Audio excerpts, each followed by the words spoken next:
इंसान को दुनिया में उलझाए रखने के लिए काल महाकाल ने जो शक्तियां बनाई हैं, जैसे मन है, काम वासना, क्रोध, लोभ, मोह, अहंकार, इन सब से ऊपर अगर मान के चलें तो माया है। माया के दो रूप हैं, एक जहरा जो दिखने में आता है, यानी एक प्रत्यक्ष और एक अप्रत्यक्ष। प्रत्यक्ष रूप भी दुनिया में तूफान मचा देता है और मचा रहा है। जमीन जायदाद, रुपया पैसा, हीरे जवाहरात मोती, ये सब माया के रूप हैं और ये सब के सब इंसान को चक्रघिनी बनाए हुए हैं।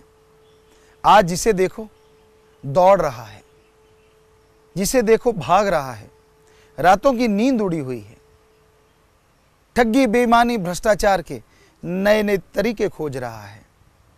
किस लिए? माया के लिए। क्या लोग यह नहीं जानते कि यह माया कभी किसी के साथ नहीं गई? संसार में हर किसी को मालूम है कि यह पैसा कभी किसी के साथ नहीं जाता। आप जो हमारी बात सुन रहे हैं, जरा ध्यान से सुनिए। आपके माता पिता, दादा दादी जो आज इस दुनिया में नहीं हैं, जब वो इस दुनिया से गए तो क्या उनके साथ कोई पैसा गया? जो उन्होंने बनाया था सबका सब यही धरा धराया रह गया। किसी के पास जितना भी साजो सामान था वो साथ नहीं गया। जिसके पास भी जो भी था सब यहीं रह गया। और तो साथ क्या जाना है। इंसान के जो कपड़े पहने होते हैं वो भी उतार लिए जाते हैं। अजी छोड़िए कपड़े, क्या जिस चारपाई पे आदमी लेटा होता है उस चारपाई से उसे उतारते हैं और धड़ाम से नीचे रख देते हैं।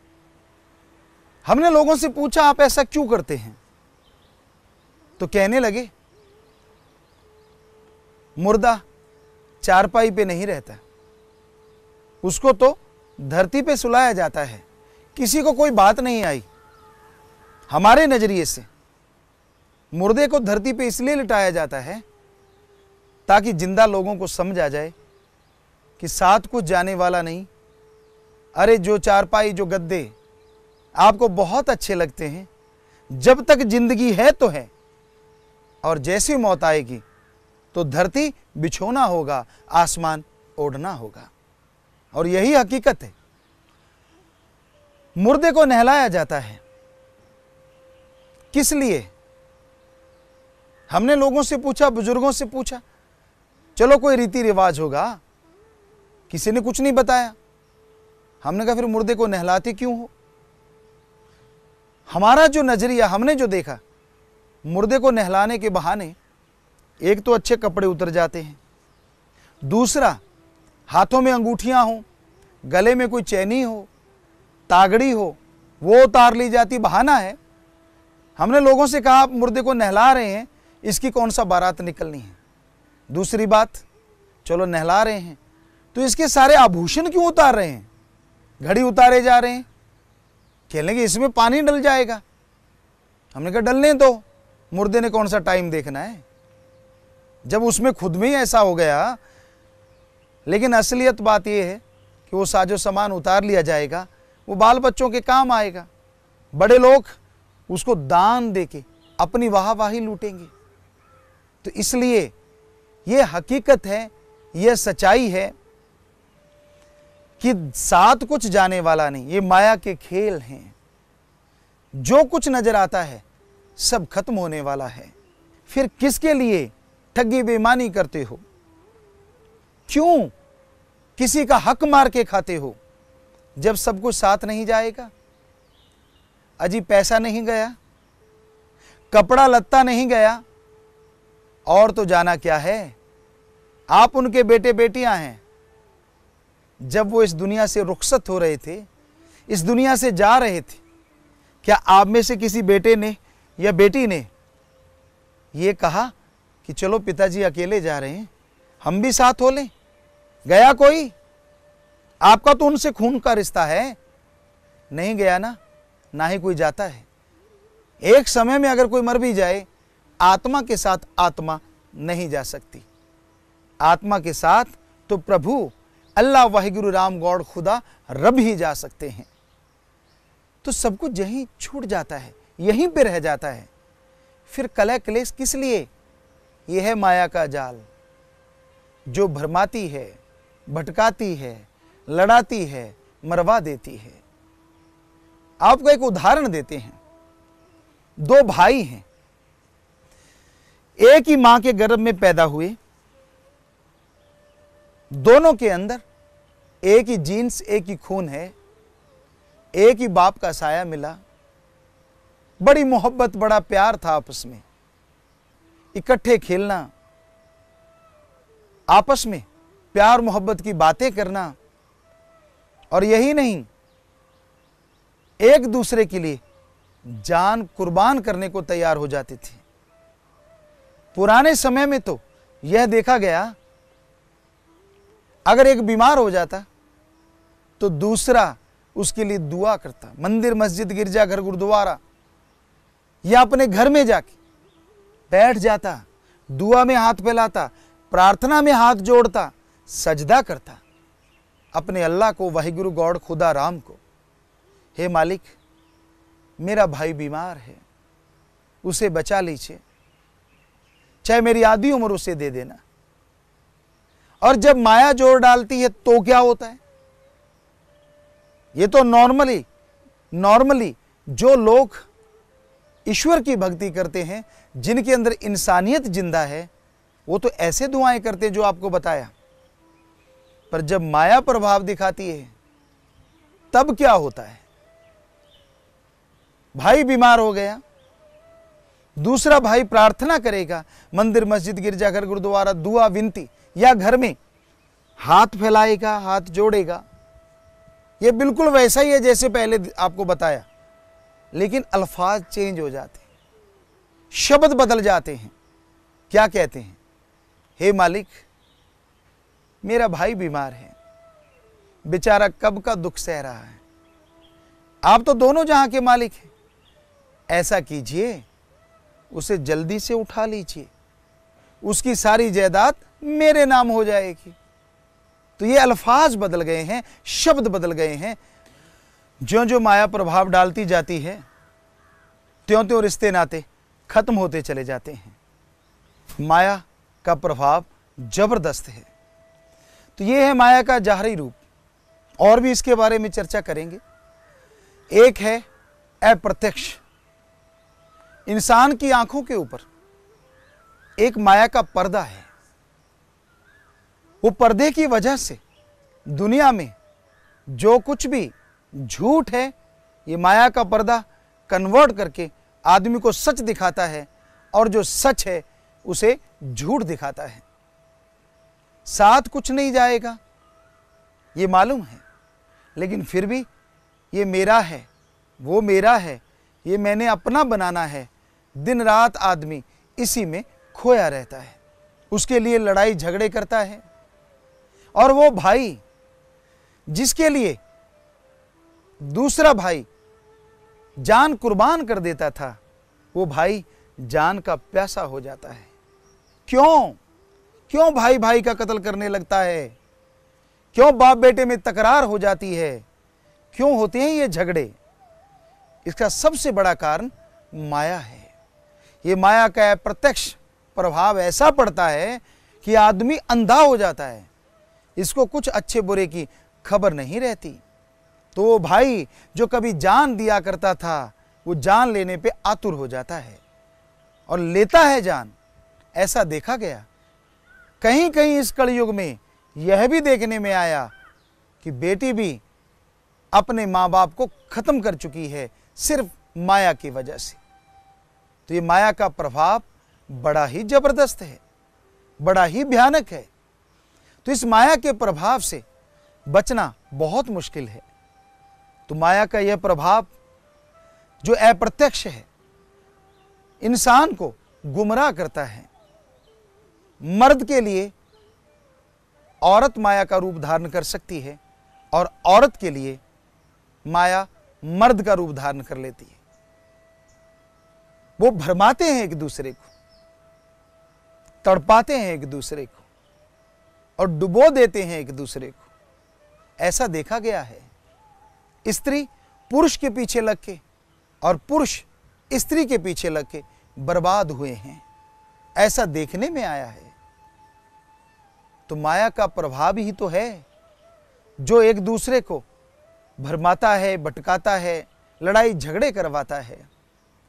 और जब यह माया आदमी के बुद्धि विवेक पे पूरी तरह से छा जाती है तो आदमी के अंदर विकार पैदा हो जाते हैं। तरह तरह के विकार, तरह तरह के नेगेटिव विचार आने लग जाते हैं। और नेगेटिव विचारों पे इंसान जैसे जैसे अमल करता जाता है वैसे वैसे उसकी जिंदगी तबाह बर्बाद हो जाती है। तो माया का रूप बड़ा ही भयानक है। इस माया की वजह से पता नहीं कितने घर बर्बाद हो रहे हैं। कबीर जी ने लिखा है, माया होई नागनी जग तर ही डहकाए, जो इसकी सेवा करे उसको ही ये खाए। पाप जुल्म की कमाई कभी किसी को ढंग से जीने नहीं देती।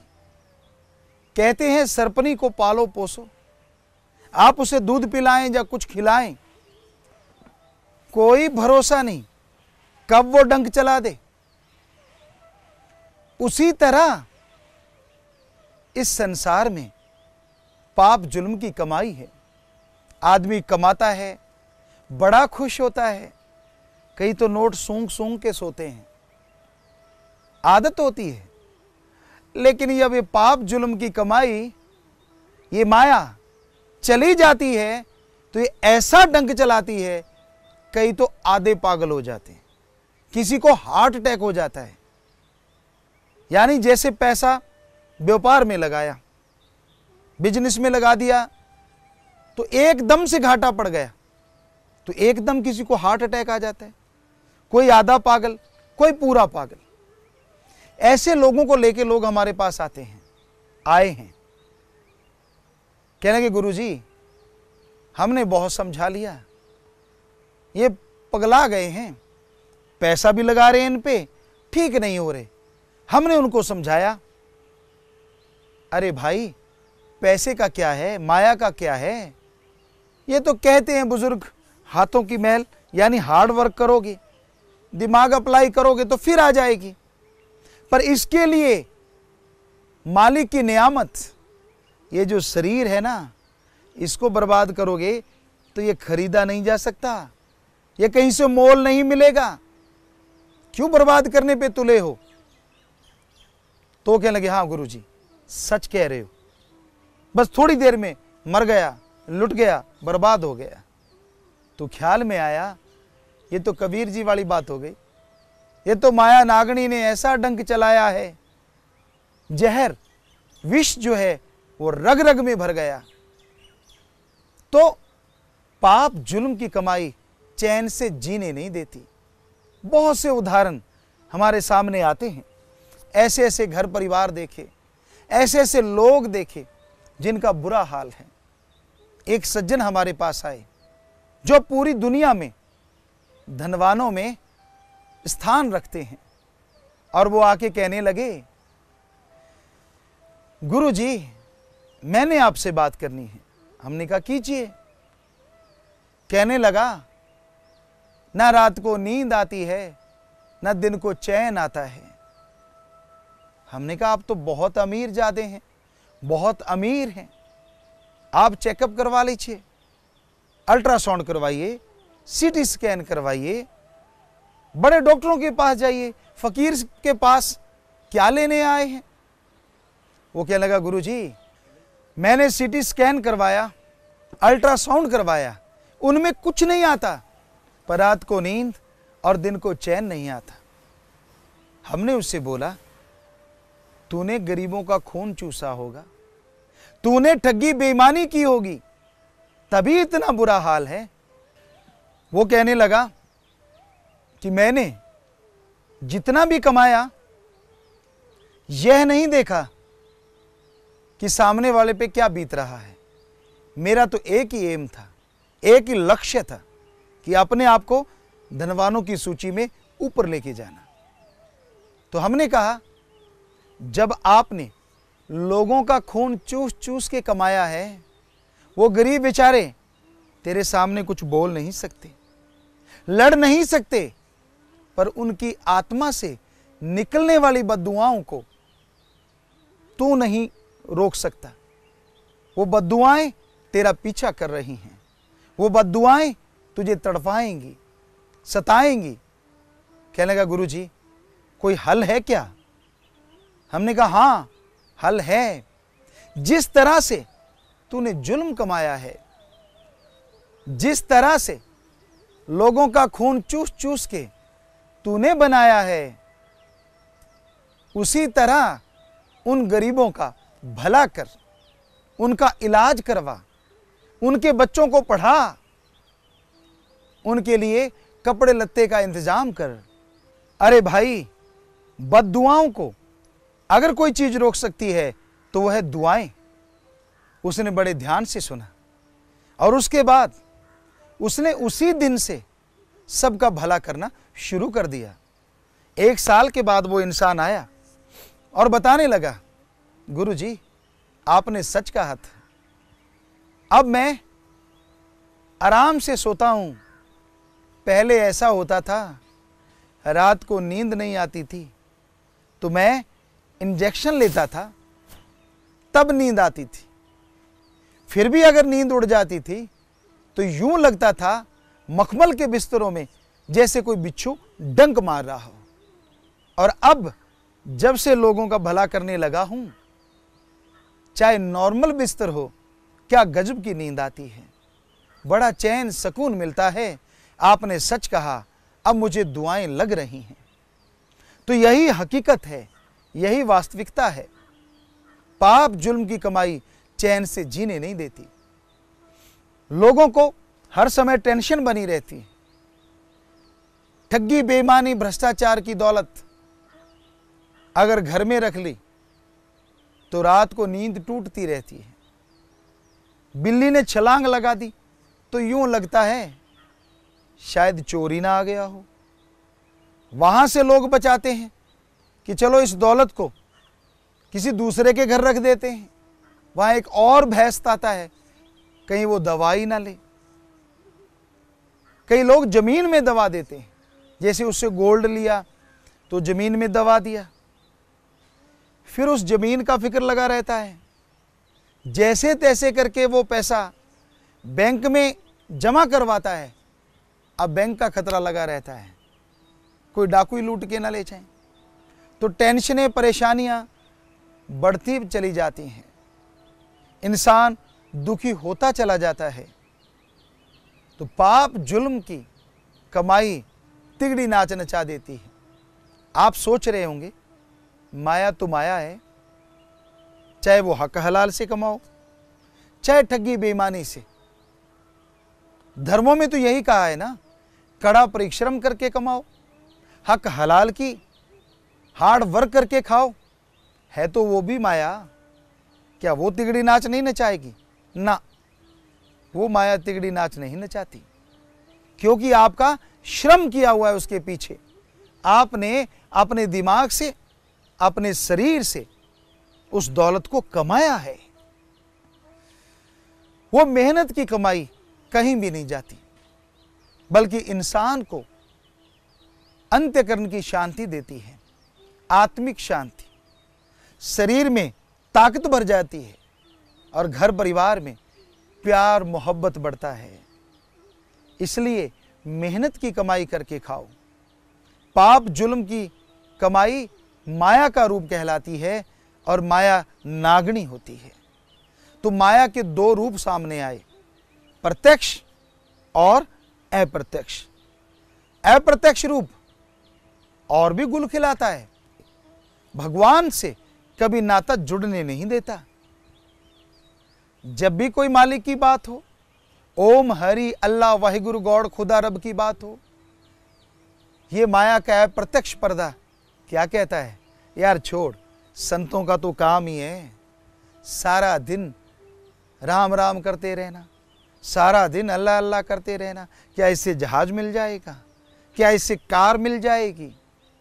अरे भाई ठीक है, ठगी बेईमानी भ्रष्टाचार से कार मिल गई, सारा परिवार उसमें सवार हो गया, एक्सीडेंट हो गया, तो सब करा कराया रह जाएगा, धरा धराया रह जाएगा। तो संतों का कहना है कि अप्रत्यक्ष जो पर्दा है इससे बचिए। बहुत से लोग संत पीर फकीर का रूप धारण कर लेते हैं इस माया रानी की वजह से। लोगों को बात सुनाते हैं, लोगों को राम अल्लाह वाहिगुरु मालिक परमात्मा की चर्चा सुनाते हैं और बदले में पैसा इकट्ठा कर लेते हैं। वो पैसा मालिक के नाम पे इकट्ठा होता है। क्या आपने पूछताछ की है, कभी इंक्वायरी की है कि वो पैसा आखिर जाता किधर है? आपने चढ़ाया, उसके बाद हमने इंक्वायरी की, सभी जगहों पे देखा, आपने पैसा चढ़ा दिया, उस पैसे को आप जैसे ही आम इंसान भगवान के पास से उठा के खा जाते हैं। आप कहते हैं मैंने मालिक को पैसा दिया, वो कहते हैं हमारी कोई गलती नहीं, हमने मालिक से पैसा लिया। मालिक के पास एक नया पैसा नहीं जाता। क्या आपने भगवान के पास पैसा जाते देखा है? मालिक के पास पैसा जाते देखा है? नहीं जाता ना, सब आपस में बांट लिया जाता है। तो ये माया ने ऐसा रंग चढ़ाया है, ये माया रानी ने ऐसा रूप बनाया है कि लोग यकीन नहीं कर पा रहे सच्चा संत कौन सा है। संत पीर फकीर को माया कभी गुमराह नहीं कर सकती। माया तो उनके चरणों में रहती है, उनके ऊपर हावी नहीं होती। ये नहीं कि संत पैसा नहीं कमाते, कमाते हैं, मेहनत करते हैं, कड़ा परिश्रम करते हैं, उस पैसे से ही अपना कपड़ा लत्ता सब कुछ जो वो धारण करते हैं या गाड़ी तक अपने पैसे से लेते हैं। उदाहरण के तौर पे हमारे गुरुजी शास्त्र नाम शाह मस्तान जी दाता ने हमें यह सिखाया, मेहनत की करके खाओ। कई लोग सवाल खड़ा कर देते, गुरुजी आपके पास बहुत सारी गाड़ियां हैं, आप उनको लेके चलते हैं, तो आप गाड़ी क्यों ली? हम उनसे सवाल करते हैं, क्या आपसे कभी पैसा मांगा? क्या हमने कभी किसी से दान लिया? अगर हम अपनी मेहनत कड़ा परिश्रम करके गाड़ी भी ले लेते हैं तो आपको दर्द क्यों होता है? जो ठगी बेईमानी भ्रष्टाचार से जहाज लेके उड़ रहे हैं उनके लिए तो आप कभी इंक्वायरी नहीं करते, उनका तो कभी नहीं पूछते यार वो कहां से आ गया। और फकीर ने 2 गाड़ियां ले ली तो आपके पेट में दर्द शुरू हो गया। क्या आपसे कुछ मांगा? कभी आपसे कुछ लिया? अगर नहीं तो मेहनत हक हलाल की तो हर कोई खा सकता है, ये तो धर्मों में असूल है। तो संत पीर फकीर ठगी बेईमानी भ्रष्टाचार नहीं करते। वो अल्लाह वाहिगुरु ओम हरि गॉड खुदा रब के नाम पे कभी किसी को नहीं लूटते। वो माया के पीछे पगलाए नहीं रहते। संतों का काम सबका भला करना होता है और माया के बंधनों को छुड़वाना होता है। तो माया जो बंधन कस के बांध लेती है, माया जिसके गिरफ्त में सारी दुनिया है, उस माया से बचने के लिए आप अल्लाह वाहिगुरु राम गॉड खुदा रब का नाम लिया करें। आपके अंदर आत्म बल आएगा, आपके अंदर रूहानी शक्ति आएगी, जिसके द्वारा आप ठगी बेईमानी भ्रष्टाचार पाप जुल्म की कमाई से बच जाएंगे। हम आपको हाथ जोड़ के आह्वान करते हैं कि आप वो फार्म भर दीजिए ताकि समाज से तमाम बुराइयों को दूर कर सकें और आपके घर में हमेशा के लिए खुशियां आ जाएं, हमेशा के लिए बहारें छा जाएं। आप ये फॉर्म भरें कि रिश्वत नहीं दूंगा, रिश्वत नहीं लूंगा, तो भगवान ने चाहा आपके घर में हक हलाल कड़ा परिश्रम से, मेहनत की कमाई से बहारें छाएंगी, बेइंतहा खुशियां आ जाएंगी।